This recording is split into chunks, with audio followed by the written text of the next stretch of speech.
الحمدللہ نحمدہ ونصلی علی رسول الکریم اما بعد. برادران ملت اسلامیہ اور اردو کے دیوانوں اور اردو کے متوالوں، ہم international human rights under working high commission Geneva, یہ بنگال کے لیے نہیں بلکہ پورے ہندوستان کے لیے خوش نصیبی کا وقت ہے کہ ایک ایسی تنظیم جو 1400 برس پہلے نبی پاک صلی اللہ علیہ وسلم نے انسانی حقوق کے بارے میں لوگوں کو بتایا، آج 1400 برس بعد انٹرنیشنل ہیومن رائٹس کے شکل میں جہاں جہاں نبی پاک صلی اللہ علیہ وسلم نے بتایا کرتے تھے کہ جب انسانی حقوق کی پامالی ہوتا ہو، کسی کا حق چھینا جاتا ہو تو اس کے ساتھ تم ہو جاؤ. ٹھیک انسان انٹرنیشنل ہیومن رائٹس کا بھی یہی کام ہے. دوسری بات میں بتا دوں آپ کو، اس لیے کہ ہیومن رائٹس کے اوپر بھی تھوڑا سا میں آپ کو روشنی ڈالوں گا تاکہ آپ کے ذہن میں رہے. آج سے 63 سال پہلے جنیوا کے سرزمین پر جب پوری دنیا کے اندر میں مانو ادھیکار بول کر کوئی سنگھٹن، کوئی ایسی تنظیمیں نہیں تھی، تو 120 کنٹری کے لوگ وہاں بیٹھے اور انٹرنیشنل ہیومن رائٹس کا استھاپنا ہوا. انٹرنیشنل ہیومن رائٹس قائم کی گئی. اس کے بعد ہر کنٹری کے پارلیمنٹ سے پاس کرایا گیا. اور ایک بات اور آپ کے ذہن کو صاف کر دوں، ہماری تنظیم کوئی NGO نہیں ہے، ہماری تنظیم کوئی NGO نہیں ہے. یہ ہائی کمیشن جنیوا سے اپروو ہے اور ہم جنیوا کے پرتیندھی ہیں. جو لوگ انٹرنیشنل آج اردو کی لڑائی جب ہم نے اپنے ہاتھ میں لینے کی کوشش کی، اس میں آپ کے ذہن میں ہوگا کہ انٹرنیشنل ہیومن رائٹس کو اردو کی تحریک چلانے کی ضرورت کیوں پڑی. ہمیں یاد ہے، میری عمر قریب 10 یا 12 سال کا رہا ہوگا.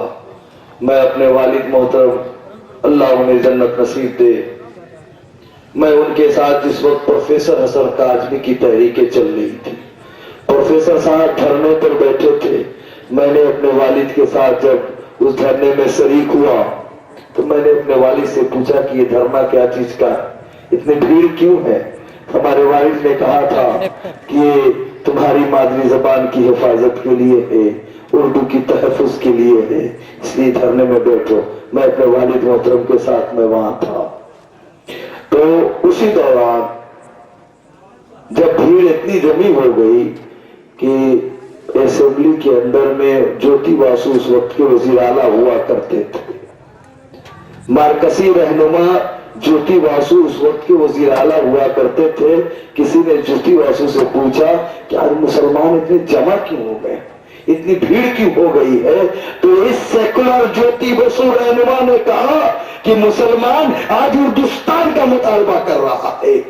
ہم اردو کا مطالبہ کر رہے تھے مگر اردوستان کے نام پر سبوتاژ کر دیا گیا. آپ کو معلوم ہونا چاہیے کہ کون لوگ اس میں شریک تھے جس نے اس تحریک کو سبوتاژ کر دیا تھا. عمر بھی میری بڑھتی گئی، میں دیکھتا گیا. مجھے یاد ہے کہ رانی راسمنی روڈ میں ایک پروگرام ہوئی تھی جس میں آپ کے سامنے خبر بھی آئی ہوگی، عبدالستار صاحب سے دھکا مکی بھی ہوا تھا. آپ کو معلوم ہونا چاہیے کہ دوسرے دن اخبار مشرق ایک خبر آتی ہے، وہ پہلی خبر تھی کہ اردو کو بنگال میں دوسری سرکاری زبان کا درجہ مل گیا ہے. وہ کون لوگ ہیں جو کہتے ہیں کہ مل گیا ہے؟ محمد بیابتے اپنے اسٹیج سے اعلان کر رہے ہیں کہ اردو کو دوسری سرکاری زبان کا درجہ مل گیا ہے. پیچھے کے دروازے سے گئے، ستار کے یہاں بیٹھے، چائے پیے، کافی پیے اور آ کر منچ کا اعلان کر دیا کہ اردو کو دوسری سرکاری زبان کا درجہ مل گیا. مگر میں نے اس پر، میری اخبار کی کٹنگ بھی میرے پاس ہے، میں نے اس پر بیان دیا تھا کہ خدا کا شکر ہے ہمیں تو پورا بنگال چاہیے تھا. کہ 28 سال سے مسلسل उर्दू की तरक्की और उर्दू की तहफ़्फ़ुज़ की बातें हो रही थी। मैं एक बार कहना चाहता हूँ कि कोई ऐसा रहनुमा आया जो उर्दू के लिए एक बार गांधी मुजस्मे के पास धरना पर बैठा क्या? साल में एक जलसा होता है, एक कॉन्फ्रेंस बुलाई जाती है और उस कॉन्फ्रेंस में किसे बैठाया जाता है जो उर्दू का देने वाला है। कभी सत्तार नजर आता है, तो कभी हलीम नजर आता है, तो कभी सलीम नजर आता है। जिससे तुम्हें मुतालबा लेना है उसी को तुम अपने मंच पर बैठकर उससे मुतालबा कर रहे हो। पता चला अगर तुम्हें लेना ही है तो जो देने वाला तुम्हारे साथ बैठा है, जिसके साथ तुम कॉफी पीते हो, जिसके साथ तुम चाय पीते हो, जिसके लिए तुम वोट का मुतालबा करते हो, आज वो तुम्हारे पास बैठा है, फिर भी तुम्हारे हाथों में उर्दू नहीं है। कौन ऐसी मीटिंग होगी जिसमें सत्तार नजर नहीं आते हो? कौन ऐसी मीटिंग होगी? सत्तार अक़लियत के वजीर थे और एक अक़लियत के वजीर साथ बैठा है, फिर भी उर्दू को दूसरी सरकारी जबान का दर्जा नहीं मिलता। मैं दावे के साथ कह सकता हूं कि मैं शमीम अहमद, कोई माइका वाली ये नहीं कह सकता कि शमीम अहमद ने किसी पार्टी के लिए वोट मांगा हो, किसी के मंच पर जाकर कहा हो कि तुम टीएमसी को वोट दो, तुम कांग्रेस को वोट दो, तुम सीपीएम को वोट दो। मैंने मुतालबा किया है तो सिर्फ इतना किया है, चाहे वो हुकूमत महाज की हो, चाहे वो हुकूमत किसी और की हो, हमें तो सिर्फ अपनी ज़बान से मतलब है।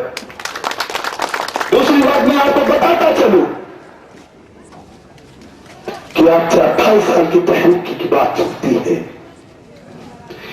मैंने राष्ट्रीय सहारा में एक आर्टिकल पढ़ा था, एक उर्दू के पहलवान ने अपना आर्टिकल दिया, कहा कि मेरी तहरीक 28 साल से चल रही है और मेरी तहरीक इतनी ताकतवर थी कि मरकजी रहनुमा ज्योति बासु को नोटिफिकेशन देने पर मजबूर कर दिया। 28 साल की तहरीक, 81 में ज्योति बासु ने नोटिफिकेशन जारी किया। सिर्फ एक साल की तहरीक की ताकतवर थी कि जिसे नोटिफिकेशन देने पर हुकूमत वक्त को मजबूर कर सकता है। तो मैं पूछ सकता हूं कि 28 साल में एक नस्ल जवान हो जाता है, 28 साल में उर्दू को दूसरी सरकारी जबान का दर्जा क्यों नहीं मिला? ये मैं आपसे सवाल करता हूं, क्यों नहीं मिला?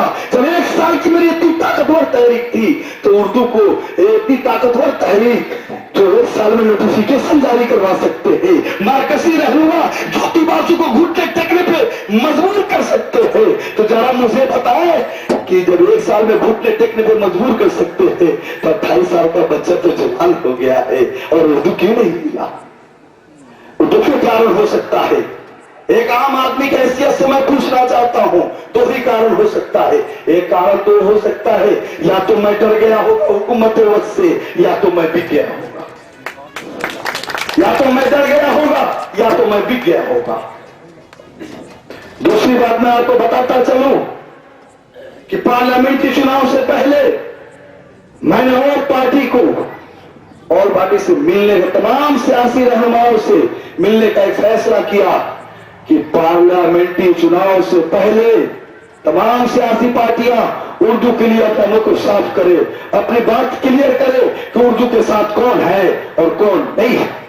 आपको मालूम होना चाहिए कि सबसे पहले अगर मैं किसी के पास गया था तो फॉरवर्ड ब्लॉक के अशोक घोष के पास गया था और अशोक घोष ने उर्दू की हिमायत की थी, जिसके मशीक में भी इसकी न्यूज आई थी, इसके सहारा में भी न्यूज आया था। मैं अशोक घोष ने कहा कि उर्दू तो मुसलमानों की जबान नहीं, उर्दू तो हिंदुस्तान की जबान है। और अशोक घोष यही नहीं बल्कि आगे बढ़ के कहा कि उर्दू तो नेताजी सुभाष चंद्र बोस की जबान है।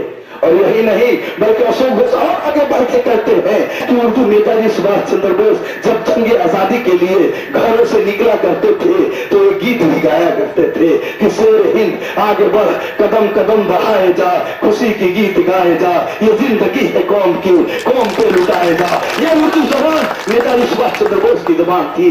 उसके बाद मैंने विमान बोस की भी खत लिखा था, मगर जो उर्दू के कातिल हैं, उर्दू के दुश्मन है, उसने हमें नहीं बुलाया। मगर जब मैंने ममता बनर्जी के पास गया, उनके पास भी मैंने कहा कि आप भी अपने उर्दू के लिए, इसलिए ऐसा नहीं है कि बंगाल के मुसलमान आपको वोट नहीं देता, ऐसा नहीं है कि अहले उर्दू आपको वोट नहीं देता, इसलिए आप भी अपना वजू साफ करें कि आप उर्दू के लिए कितने ईमानदार।